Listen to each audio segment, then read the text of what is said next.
My daughter cheated with my neighbor, then came back bruised. I refused to help her. What happened next changed everything. I'm a 52-year-old man, and my life has been quite a journey. I grew up in a small town in the Midwest, the youngest of 4 kids.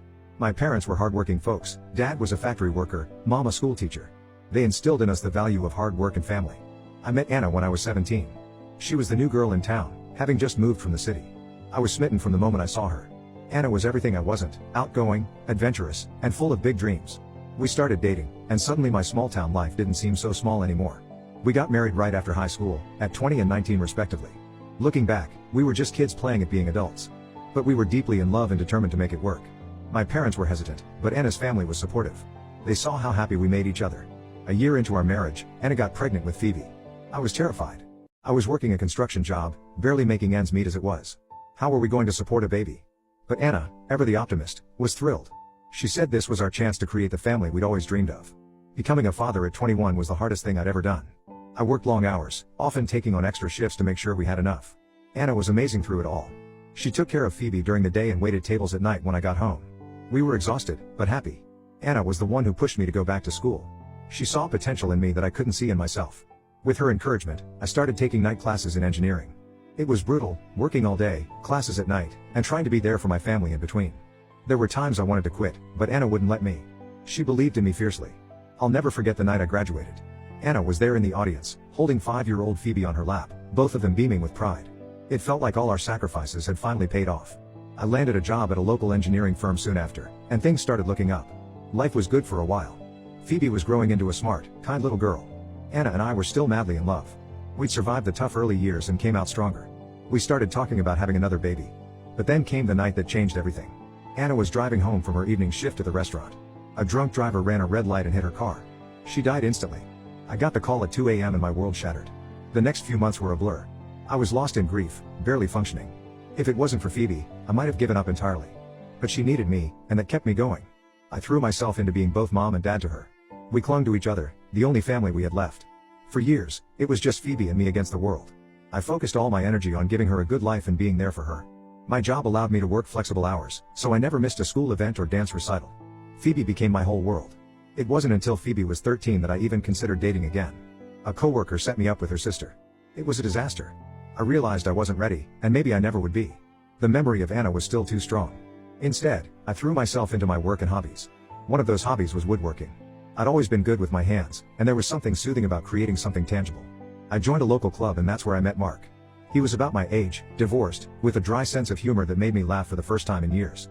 We hit it off immediately, bonding over our shared love of craftsmanship. We'd spend hours in his garage workshop, building furniture and swapping stories. When I mentioned I was looking to move to a better school district for Phoebe, Mark suggested the house next door to his that had just gone on the market. I loved the house immediately. It was a charming craftsman-style home with a big backyard, perfect for a teenage girl. Phoebe was hesitant about changing schools, but she fell in love with the house too. It needed some work, but I saw it as a project Mark and I could tackle together. We moved in when Phoebe was 14. At first, living next door to Mark was great. Phoebe took to him immediately, calling him Uncle Mark and often joining us in the workshop. But as time went on, I started noticing some concerning things. Mark drank heavily, and I often heard him yelling at his wife, Lisa. I tried to gently bring it up a few times when we were working together, but Mark always brushed it off or got defensive. I started to distance myself from Mark, especially as I noticed Phoebe looking up to him. The last thing I wanted was for her to normalize that kind of behavior. As I pulled back, our friendship faded naturally. Phoebe was disappointed, but I explained that sometimes adults grow apart, just like kids do. When Phoebe was 18, she decided to go to college across the country. I was sad to see her go but so proud of the amazing young woman she'd become. She'd been dating her high school boyfriend, Jake, for 2 years at that point. Jake was a good kid, respectful, hardworking, and clearly adored Phoebe. Right before leaving for school, they got engaged. I had mixed feelings about the engagement. They were so young, and I worried they were rushing into marriage. But Phoebe was determined, insisting they could handle the challenges of a long-distance relationship and early marriage. I didn't want to argue, so I gave them my blessing, secretly hoping they'd have a long engagement. For the next 4 years, it was just me in the house. Phoebe would visit on breaks, sometimes with Jake. I tried to give them space, not wanting to be the overbearing father-in-law. When they graduated, Jake got a job offer in our town. They decided to move back, and I offered to let them stay with me while they got on their feet. At first, things were great.